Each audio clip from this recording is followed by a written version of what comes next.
Yesusi asamba malana Famandegan ng teknik isa Asami naray na Famandegan ng teknik isa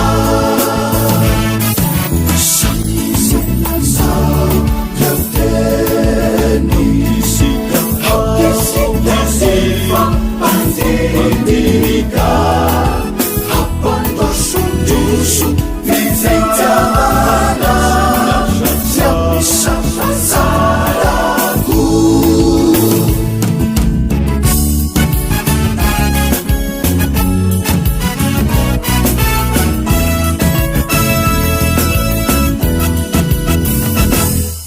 Hatta marirai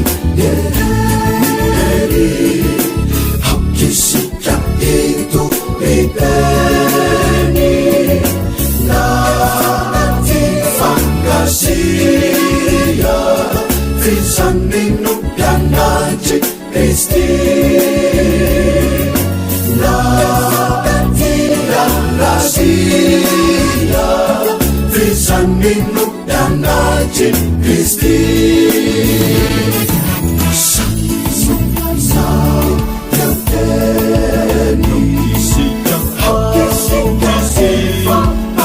Mandika Habang bersundusu di tengah Siap bisa salahku Selalu terteni Sikap Mandika Habang bersundusu di tengah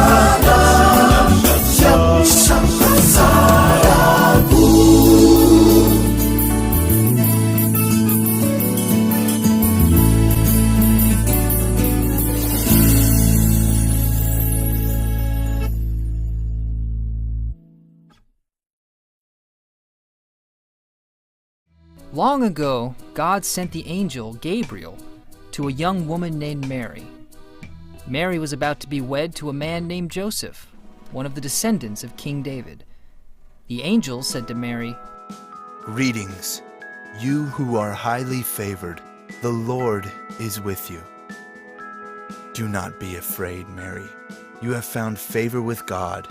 You will give birth to a son, and you are to call him Jesus. He will be great and will be called the Son of the Most High. The Lord God will give him the throne of his father David, and he will reign over Jacob's descendants forever. His kingdom will never end." How will this be, seeing that I have no husband? The Holy Spirit will come on you, and the power of the Most High will overshadow you. So the Holy One to be born will be called the Son of God. Even Elizabeth, your relative, is going to have a child in her old age, and she who was said to be unable to conceive is in her 6th month. Just as the angel said, Jesus the Messiah was born.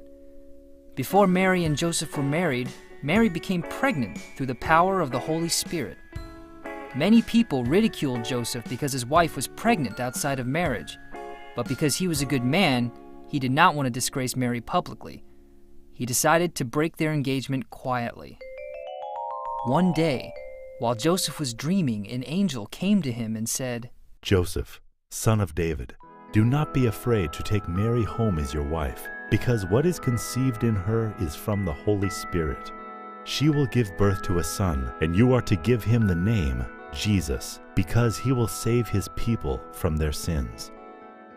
When Joseph woke up, he did what the angel of the Lord had commanded him and stayed with Mary.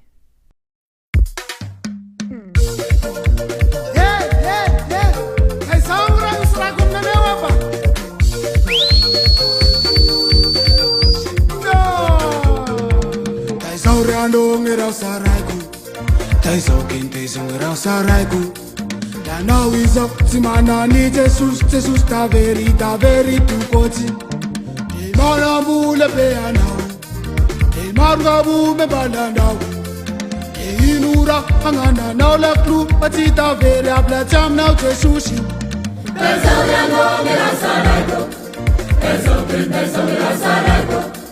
La naudiza simana di Jesus, Jesus da veri tu quasi. Llevada una pelanau, llevada una balanau. Yelilura, anana no la tu, asita vera plaza la Jesus.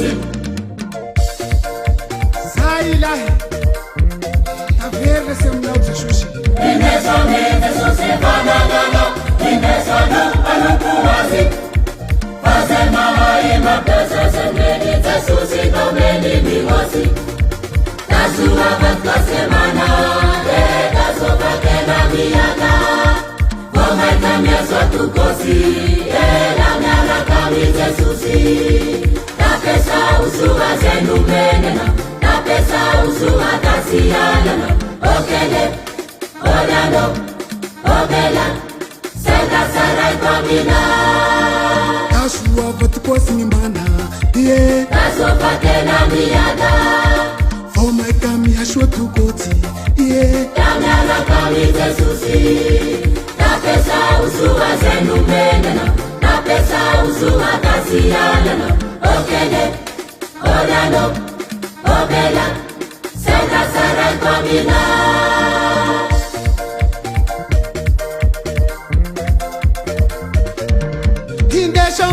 Sushi Fananano, Hindeshanu, anukuwazi Tasema haye mapesa semeni Tasusi tomeni mihosi Tasuma vatla semana Taso pakena miana Voma kamia swatu kosi La miana kami tesusi Tapesa usua zenu menena Tapesa usua tasiana Okele, orano Obela, Santa Sarai Pamina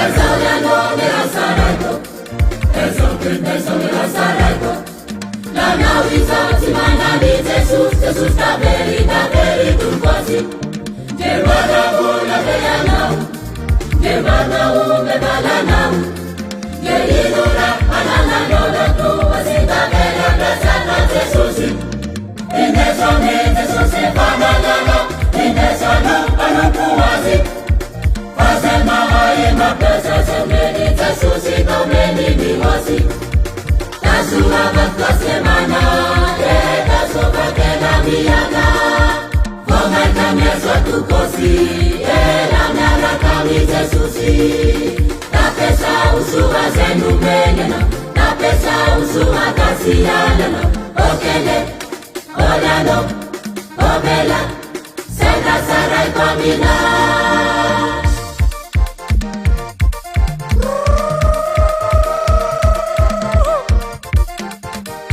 Nasairlahi, yeah. Tashot kwa seven mana, Umaka shua mapesha na utashushla.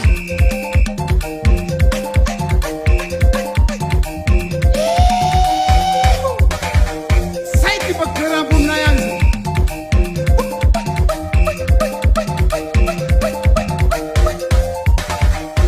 Sinshwala. Tapesa usua zenu menena Tapesa usua tasiana Okele, orano, obela Senda sarai pamina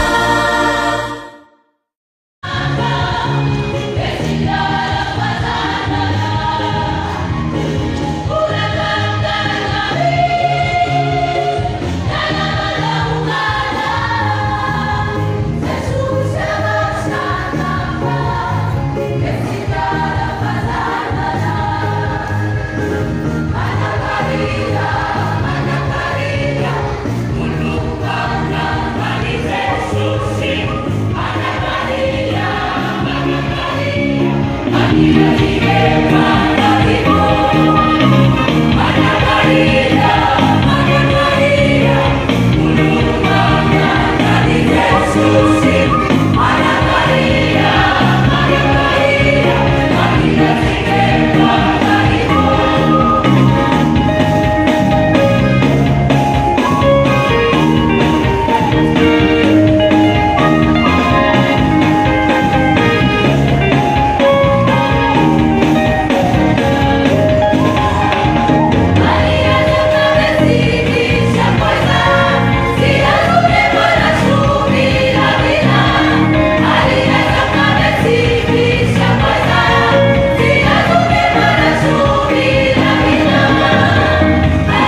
ZFLM ao anatin'ny fankalazana ny 20 taona dia manolotra anao famatsim-bola tetika azy.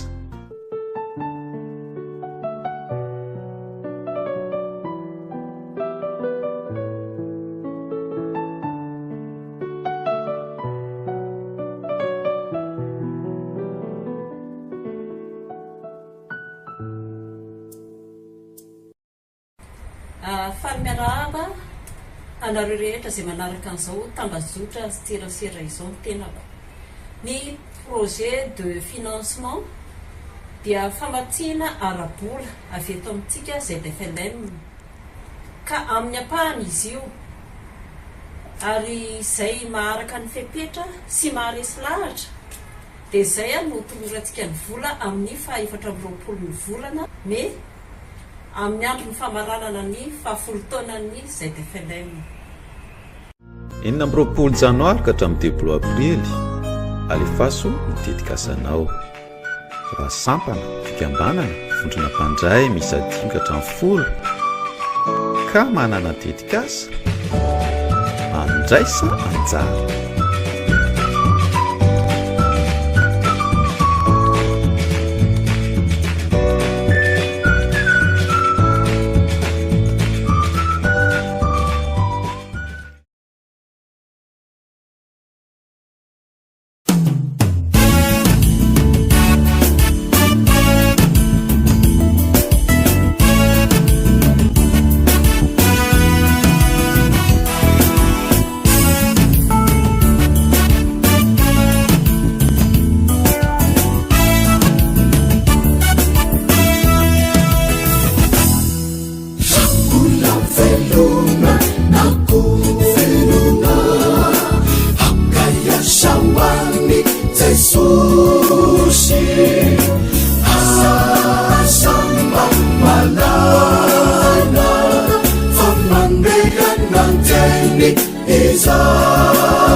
Stories of the Bible. Jesus' sacrifice. This is Jesus, Heyo! who is the Son of God and the Savior of the world. While Jesus was on earth, he taught everyone about God's love and healed people from their sickness. He did many miracles like calming storms and even raised people from the dead. Wahoo!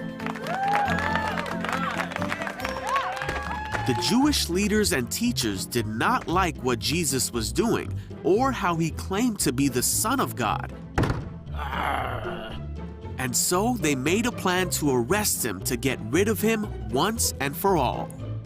Judas, one of Jesus' disciples, agreed to betray Jesus. Come in. And give him over to the religious leaders for some money. Jesus was in a garden praying, and Judas showed the man who Jesus was. Jesus was arrested and taken to the rulers of the land so that they could decide what to do with him.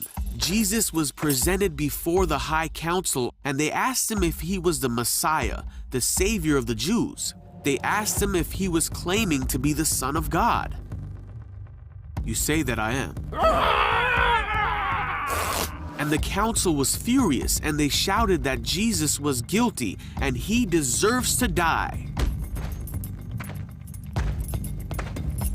So they took Jesus before the Roman ruler Pilate, and he heard the case against Jesus.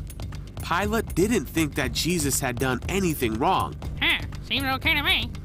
They found him to be innocent, so Pilate said that he would punish Jesus and then release him.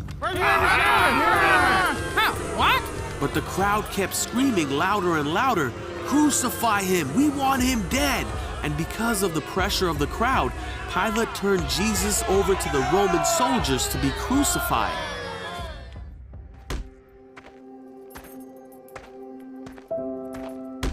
Jesus was hurt and spit on. His clothes were torn and taken from him, and a crown made out of thorns was put on his head. He was beaten so badly that he could barely stand on his own. And then he was forced to carry his cross so far up a mountain that he needed help because he could not do it on his own.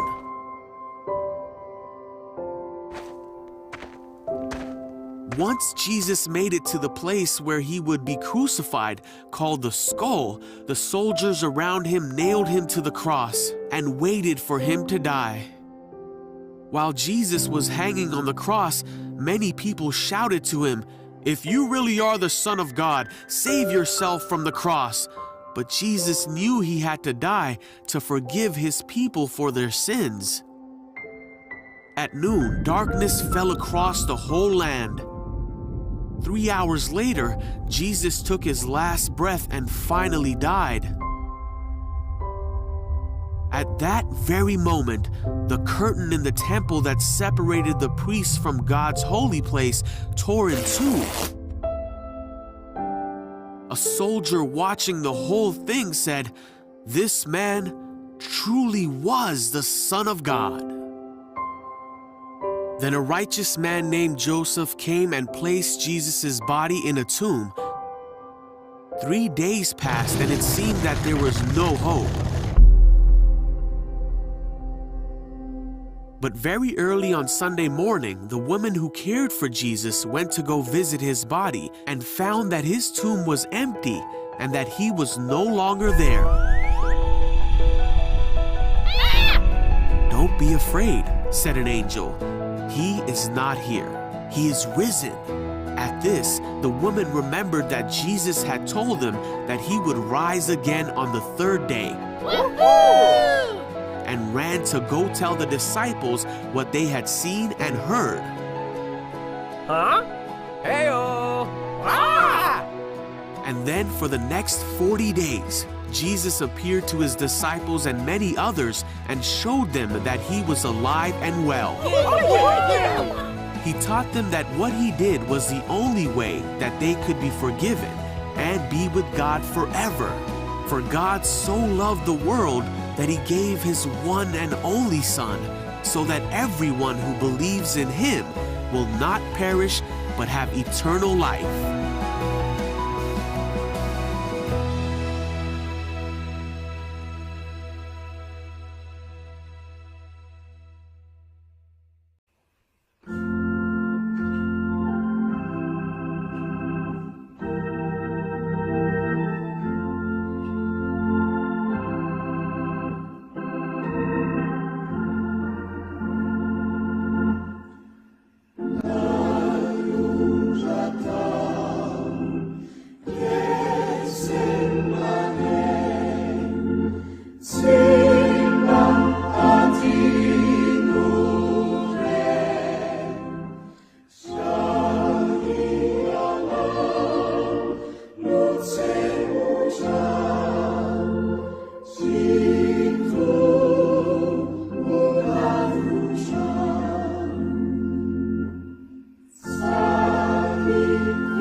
Ny ZFLM ao anatin'ny fankalazana ny vavolodoana dia manolotra anao famatsimbola tetika azy.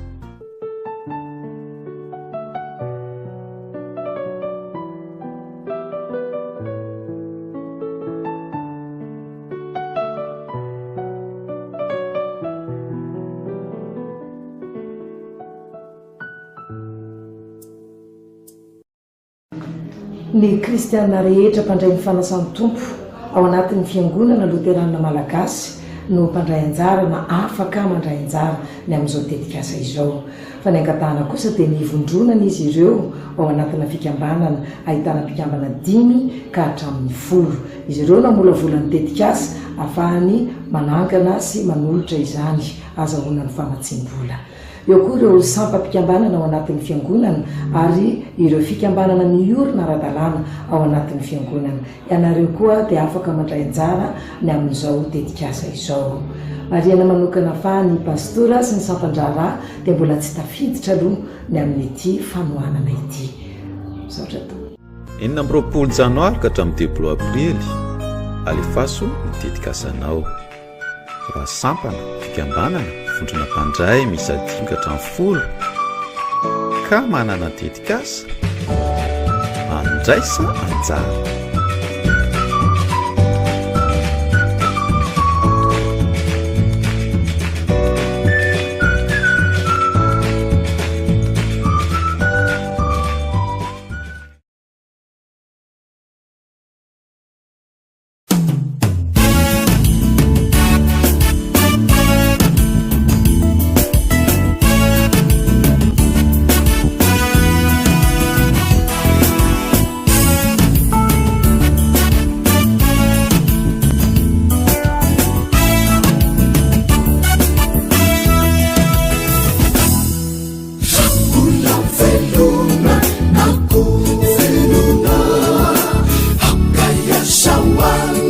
Jesúsi asamba malala famangbegan ng teknik isa asambi aray na famangbegan ng teknik isa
Jesus,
Evamina Sambachamanangana Sakipandresha Evamina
Ny ZFLM ao anatin'ny fankalatsana ny 20 taona dia manolotra anao famatsimbola tetika azy.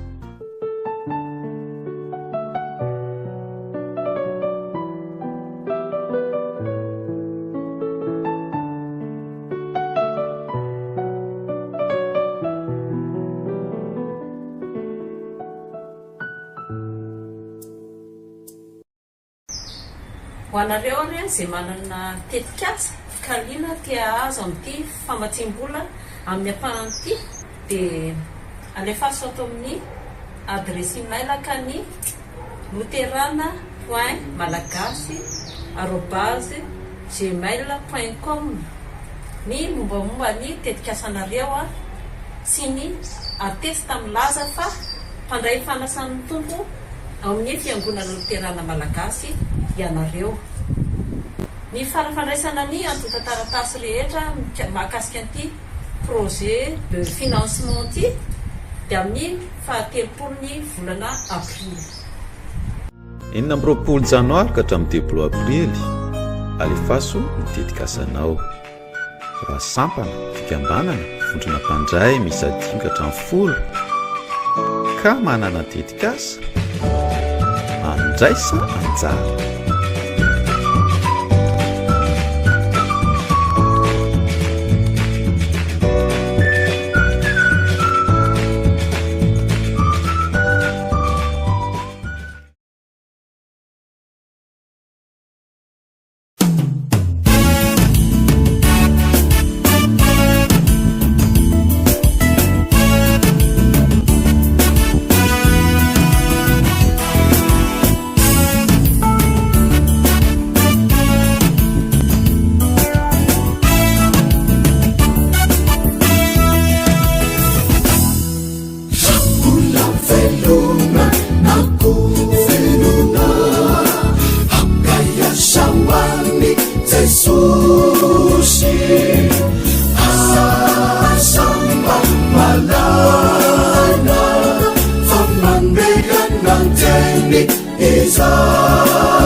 Ny ZFLM ao anatin'ny fankalazana ny 20 taona dia manolotra anao famatsim-bola tetikasa.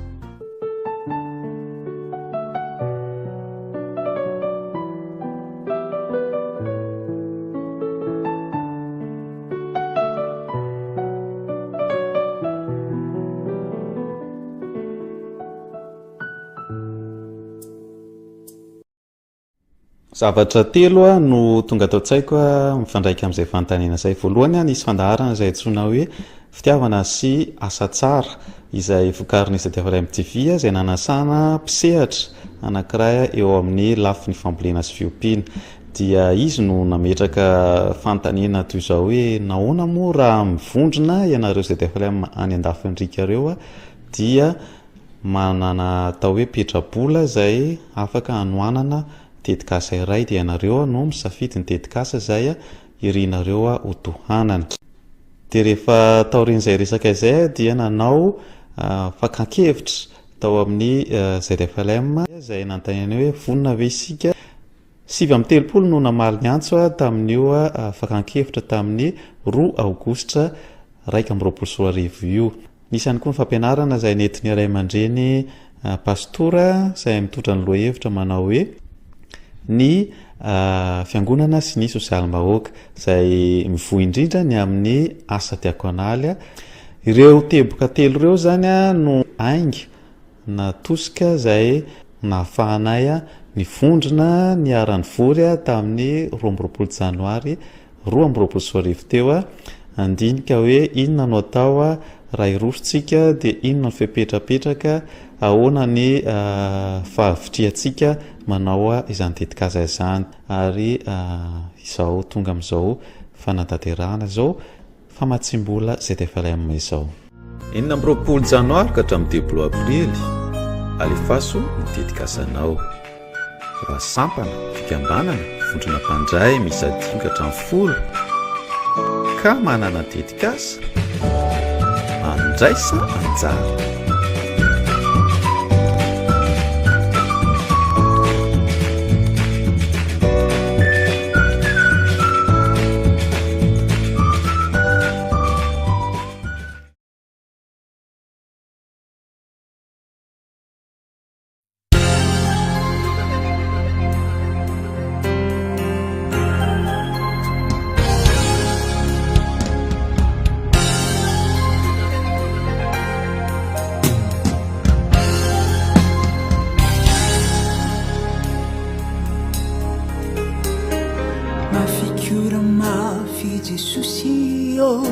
Avantina no indrokamanta mila tsy hosakazakainako raha tsy fahasalamana mafo magnidy loatra izany fantrano fery evitrao nenany fa mbola antrandraiko ny antranao anamafy ny finoko anao ianao no antenaiko anofindray ny andro-piainako malokatry izay ka ny ampitsoko antenaiko soa sisy ny ampanay fa ianao no aroko sy vatolampy tokiny fo eo an-tananao ny fiainako anjakao eo an-tananao Jesosy no ametrako ny fiainako izao inonandro tsy ho kiviny fo fa matoky minoanao tokoa ka narivotra ifofo tsy ampiovan'lalany finoko anantenanao rilay tsy mba mandao mandry tokony eo an-tananao.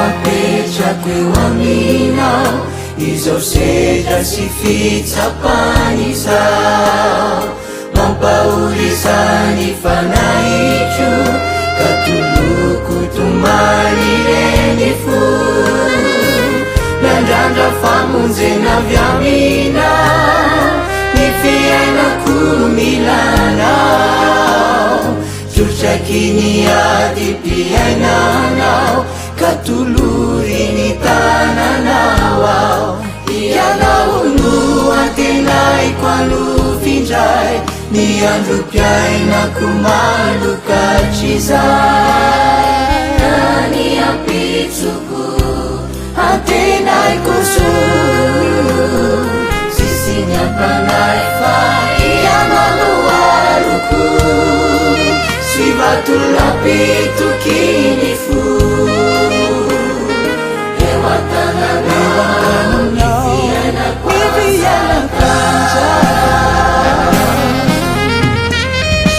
eo an-tananao Jesosy no ametrako ny fiainako izao minonanjojy okiviny fo fa matokiny no anao toko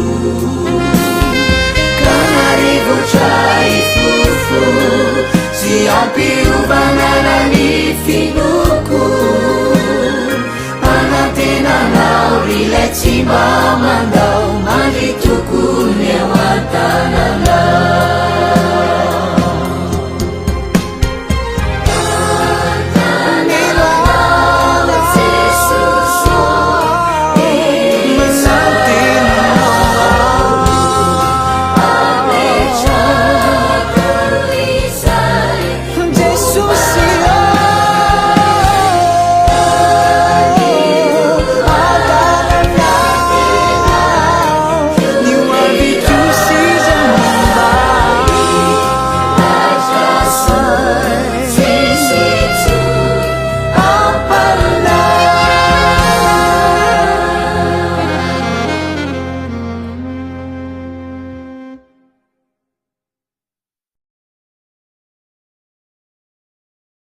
Ny ZFLM ao anatin'ny fankalazana ny vavolo-doana dia manolotra anao famatsimbola tetikasa.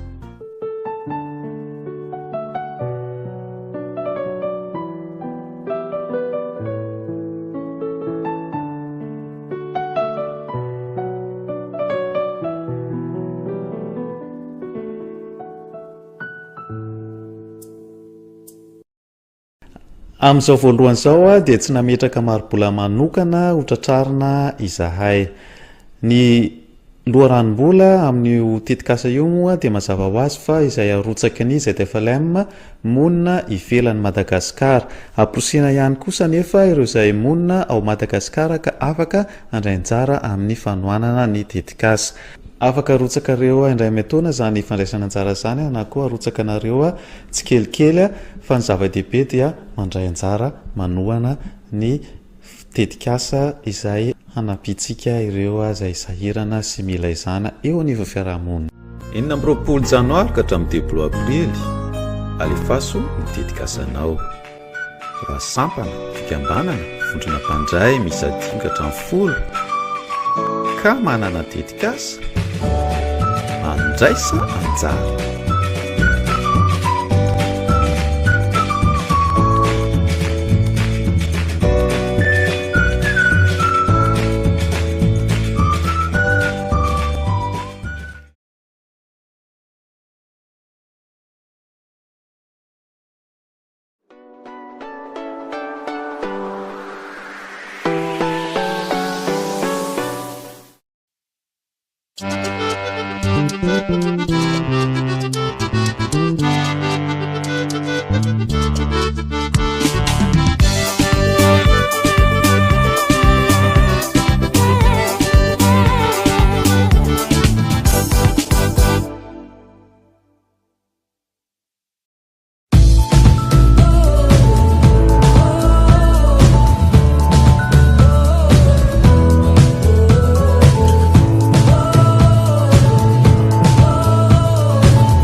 sikatili ya safatratra